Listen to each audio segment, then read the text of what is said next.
You are 3 sentences away from winning.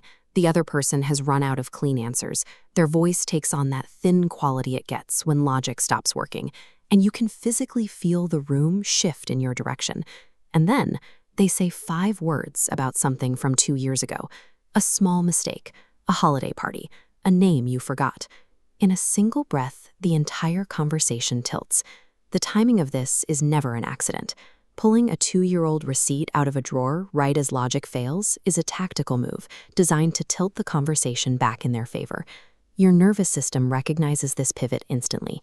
You feel the temperature of the room drop by 10 degrees, even if you can't quite explain why. That physical sensation is data. It marks the exact second the fight stopped being about the present issue and became a referendum on your past record. You aren't crazy for feeling like you won and lost at the exact same moment. You did win the argument. The other person simply changed the game in the last 60 seconds. In the 1960s, the psychiatrist R.D. Laing coined a phrase for people whose communication style buries every present problem under a pile of past ones. He called it kitchen sinking. Decades later, researcher John Gottman spent 40 years observing real couples argue in his University of Washington lab. He found that partners who reliably drifted toward divorce shared this exact habit. Instead of staying on the topic of the current fight, they would reach back, last week, last month, last year. They dumped it all into the conversation at once, like emptying a heavy sack onto the kitchen floor. This tactic does not appear when a person is calmly making their case. Opening the archive serves a specific function. It is a tool for managing a losing position. If you have found yourself defending an old mistake in the middle of a fresh argument, you might wonder why your brain follows them backward instead of just staying on track. Philosophers identify this as the tu quoque trap. It translates to, but you too. It is the intellectual trap where, instead of directly answering your point, the opponent points a finger at your history. The moment they do this, anyone with a strong need to be seen as fair feels a sharp moral pull. Ignoring the old accusation feels hypocritical, so you answer.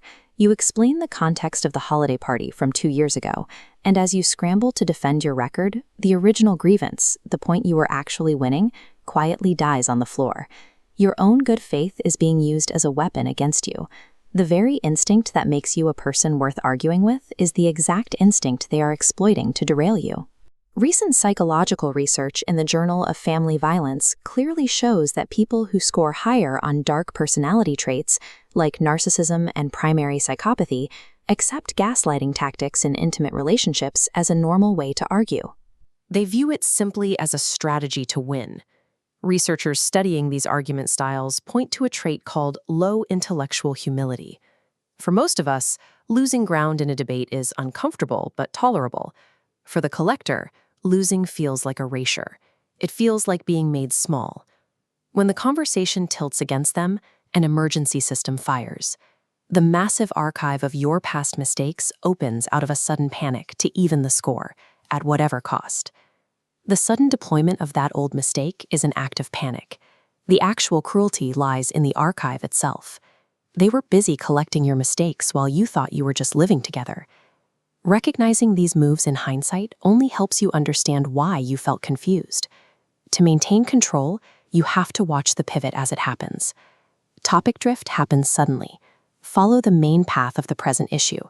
When it fractures into scattered dates, the move is made. Timeline jumps are subtler. Verb tenses shift. Today becomes you always. They are building a case file. This leads directly to a sympathy reversal. This is the very heart of Darvo. Deny, attack, reverse victim and offender.